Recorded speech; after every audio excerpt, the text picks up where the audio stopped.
Hi hello. Secret home ഒരുപാട് രഹസ്യങ്ങളുള്ള ഒരു വീട്. ശിവദ, അപർണദാസ്, ചന്തുനാഥ്, അനു മോഹൻ ഇവരെ നാലുപേരെയും കേന്ദ്ര കഥാപാത്രങ്ങളാക്കി നവാഗതനായ അഭയകുമാർ സംവിധാനം ചെയ്ത ചിത്രമാണ് written by Anil Kurian.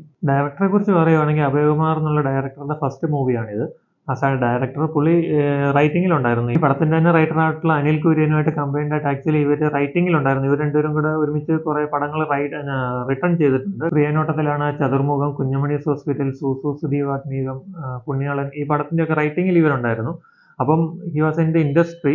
As A director ഇതൊരു ഫസ്റ്റ് പടമാണ് ആളുടെ, അഭയകുമാർ എന്നുള്ള ഡയറക്ടറുടെ. പടം ഒരു ഓൾറൗണ്ടഡ് പറയുവാണെങ്കിൽ ആക്ച്വലി ഒരു ആവറേജ് പടം എന്നേ പറയാനുള്ളൂ. ആക്ച്വലി ഒരു മിസ്റ്ററി ത്രില്ലർ എന്നുള്ള ഒരു ജോണറാണ് ഈ പടം. ആ ഒരു മിസ്റ്ററി നിലനിർത്തിക്കൊണ്ട് തന്നെയാണ് ഈ പടത്തിന്റെ ജേർണി പോകുന്നത്. ആ വീടിനെ സംബന്ധിച്ച് അവിടെ ഒരു ഇൻസിഡന്റ് ഉണ്ടാകുന്നതും അതിന്റെ ബാക്കി പ്രശ്നങ്ങളുമാണ് ഈ പടത്തിന്റെ മെയിൻ കോറ്. ത്രില്ലർ പടങ്ങൾ ഒരുപാട് വരുന്ന ഒരു ഈ സമയത്ത്, അല്ലെങ്കിൽ കുറച്ച് നാളുകളായിട്ട് ത്രില്ലർ പടത്തിന്റെ വേറൊരു ചേഞ്ചസ് നമ്മൾ കാണുന്നുണ്ട്. അപ്പൊ അത്രയും ഡീറ്റെയിൽ ആയിട്ട് ആൾക്കാർ അതിന് ത്രില്ലർ ജോണറിലുള്ള പടങ്ങളിലേക്ക് ആൾക്കാർ നോക്കി കാണുന്നുണ്ട്. അപ്പം ഇത് ഒരു ആവറേജ് പടം എന്നുള്ള രീതിയിൽ എനിക്ക് എക്സ്പീരിയൻസ് ചെയ്തോളൂ.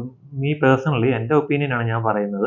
അത്യാവശ്യം എൻഗേജിങ് ആയിട്ടുള്ള ഒരു ഫസ്റ്റ് ഹാഫും അത്രത്തോളം എൻഗേജിങ് അല്ലാത്ത ഡിസ്റ്റർബിങ് ആയിട്ടുള്ള ഒരു സെക്കൻഡ് ഹാഫും ആയിരുന്നു പടത്തിൽ. സെക്കൻഡ് ഹാഫിൽ ആക്ച്വലി ടുവേർഡ്സ് ക്ലൈമാക്സ് ആണെങ്കിലും ഓക്കെ, ട്വിസ്റ്റുകളുടെ മേളിൽ ട്വിസ്റ്റ് ഇങ്ങനെ ബിൽഡ് ചെയ്ത് അതായത് പലരുടെയും പെർസ്പെക്റ്റീവിലോട്ട് വരുമ്പോൾ ഒരു ട്വിസ്റ്റ്, രണ്ട് ട്വിസ്റ്റ്, പിന്നെയും ട്വിസ്റ്റുകൾ വന്നിട്ട് സെക്കൻഡ് ഹാഫ് എനിക്ക് അത്രത്തോളം വർക്കൗട്ട് ആയില്ല. കാര്യം ഓക്കെ, ഒരു സോഷ്യൽ റെലവൻറ്റ് സബ്ജക്റ്റ് ആണ് ഇതിനകത്ത് ഡിസ്കസ് ചെയ്യുന്നത്. അപ്പം നമ്മളിപ്പം നമ്മുടെ സമൂഹത്തിൽ കാണുന്ന കുറെ ഇൻസിഡൻസും കാര്യങ്ങളും ഒക്കെ വെച്ചുകൊണ്ടുള്ള, അതായത് based on A true story എന്നുള്ള രീതിയിൽ തന്നെയാണ് അവർ പറയുന്നത്. അപ്പൊ അതിന്റെ ഒരു ഇത് ആക്ച്വലി ഒരു റിയലിസ്റ്റിക് ആയിട്ടുള്ള രീതിയിലല്ല അവർ എടുത്തു വെച്ചിരിക്കുന്നത്. കുറച്ചൊരു ഡ്രാമ എലമെന്റ്സ്, ഇച്ചിരി ഒരു ഫിക്ഷണൽ രീതിക്കാണ് ഇവർ അത് കൊണ്ടുപോകുന്നത്. കാര്യം അത് ഈ കേസിന്റെ കാര്യങ്ങളുമായിട്ട് വരുമ്പോൾ പോലീസുകാരുടെ ഭാഗത്തു നിന്നുള്ള ഇടപെടലാണേലും, കാര്യം ആക്ച്വലി പോലീസുകാർ എത്രത്തോളം ആൾക്കാർക്ക് ഫേവറബിൾ ആയിട്ട് നിൽക്കും, എത്രത്തോളം അവർക്ക് എത്രത്തോളം പറ്റും എന്നുള്ളതൊക്കെ നമ്മൾ കുറെ പടങ്ങളിൽ കണ്ടുപോകുന്നതാണ് ഇപ്പം റീസെന്റ്. അതായത് പണ്ടത്തെ ഒരു പോലീസുകാരുടെ സ്വഭാവം അല്ല ഇപ്പോഴത്തെ ഒരു പടത്തിലെ പോലീസുകാരുടെ സ്വഭാവം. ഇപ്പം കുറേ കൂടെ പടങ്ങൾ റിയലിസ്റ്റിക് ആവുന്നതുകൊണ്ട് നമുക്കറിയാം, ആൾക്കാർ അവെയറാണ് എത്രത്തോളം ഇതിൻ്റെ അകത്തൊക്കെ പ്രാക്ടിക്കൽ പോയിന്റ്സ് ഉണ്ടെന്ന്. പിന്നെ ഒരു ലോജിക്കിന്റെ ദാരിദ്ര്യമൊക്കെ എനിക്ക് പലയിടത്തും തോന്നിയായിരുന്നു. കാര്യം ഒരാൾ ഒരു സ്ഥലത്ത് പെട്ട് കിടക്കുമ്പോൾ അവിടെ നിന്ന് രക്ഷപ്പെടാൻ നോക്കുന്നതിന് പകരം പസിൽ കളിക്കുകയല്ലല്ലോ ചെയ്യുന്നത്. അപ്പൊ അങ്ങനെയുള്ള കുറെ കാര്യങ്ങളൊക്കെ ഈ പടത്തിൽ കാണിക്കുന്നുണ്ട്. അതിന്റെയൊക്കെ ആവശ്യം എന്നായിരുന്നു എന്നുള്ള രീതിയിൽ ആൾക്കാരെ കൂടുതൽ എന്റർടൈൻ ചെയ്യാനും എൻഗേജിങ് ആക്കാനുമാണ് അവർ ഉദ്ദേശിച്ചെങ്കിൽ അത് അത്രത്തോളം വർക്കൗട്ട് ആയില്ലെന്നാണ് എനിക്ക് തോന്നുന്നത്. കാര്യം നമ്മൾ ലോജിക്കലി ചിന്തിക്കുമ്പം അത് അത്രത്തോളം വർക്കായിട്ടില്ല. പെർഫോമൻസ് പറയുവാണെങ്കിൽ ആക്ച്വലി എല്ലാവരും അത്യാവശ്യം നീറ്റായിട്ട് തന്നെ പെർഫോം ചെയ്തു എന്ന് തന്നെയാണ് എനിക്ക് തോന്നിയത്. ശിവതയൊക്കെ ആണെങ്കിലും നല്ല പെർഫോമൻസ് ആയിരുന്നു. ചന്തുനാഥ് ആണേലും അപർണയാണ് പടം മൊത്തത്തിൽ ഇങ്ങനെ കൊണ്ടുപോയിക്കൊണ്ടിരിക്കുന്നത്. ആദ്യം തൊട്ട് അവസാനം വരെ വരുന്നത് അനുമോഹൻ ആക്ച്വലി സെക്കൻഡ് ഹാഫിലാണ് വരുന്നത്. ഫസ്റ്റ് ഹാഫിൽ അനുമോഹനെ കാണിക്കുന്നില്ല.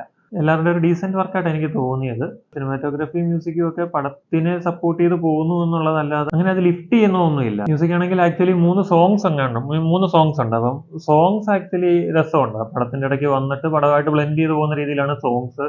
BGM ആണേലും ഓക്കെ, കുഴപ്പമില്ല, ആവറേജ്. അത് പറഞ്ഞേ, അതും മ്യൂസിക് ആവറേജ്, സിനിമാറ്റോഗ്രഫി ആവറേജ്, അവരുടെ പെർഫോമൻസ് ആണെങ്കിലും നമുക്ക് ഓക്കെ, കരിയർ ബേസ്ഡ് പെർഫോമൻസ് ഒന്നും അല്ലെങ്കിൽ ഇങ്ങനെ ഒരു വേറൊരു രീതിയിൽ വേറൊരു പരിപാടി പിടിച്ചേക്കുന്നൊന്നും നമുക്ക് പറയാൻ പറ്റത്തില്ല. എല്ലാവരുടെയും ഒരു ആവറേജ് പെർഫോമൻസ് അത്രേ ഉള്ളൂ. നീറ്റായിട്ട് ചെയ്തിട്ടുണ്ട്. തിയേറ്റർ മസ്റ്റ് വാച്ച് ആയിട്ടൊന്നും ഞാൻ പറയുന്നില്ല. കാര്യം നിങ്ങൾക്ക് ഒരുപാട് സമയവും സാഹചര്യവും ഉണ്ടെങ്കിൽ തിയേറ്ററിൽ പരിഗണിക്കാവുന്ന ഒരു ചിത്രം എന്ന് മാത്രമേ എനിക്ക് പറയാൻ പറ്റത്തുള്ളൂ. ഓവറോൾ എനിക്കിതൊരു ആവറേജ് പടമായിട്ട് മാത്രമേ എക്സ്പീരിയൻസ് ചെയ്തിട്ടുള്ളൂ. ഇത് എൻ്റെ ഒപ്പീനിയൻ ആണ്. നിങ്ങൾ പടം കണ്ടിട്ടുണ്ടെങ്കിൽ നിങ്ങൾക്ക് നിങ്ങളുടെ അഭിപ്രായങ്ങൾ കമന്റ് ചെയ്യാം. ഓക്കെ, വീഡിയോ ഇഷ്ടപ്പെട്ടെങ്കിൽ ലൈക്ക് ചെയ്യുക, ഷെയർ ചെയ്യുക. ഇതുപോലത്തെ കൂടുതൽ വീഡിയോസിനായി സബ്സ്ക്രൈബ് ചെയ്യുക. Thank you.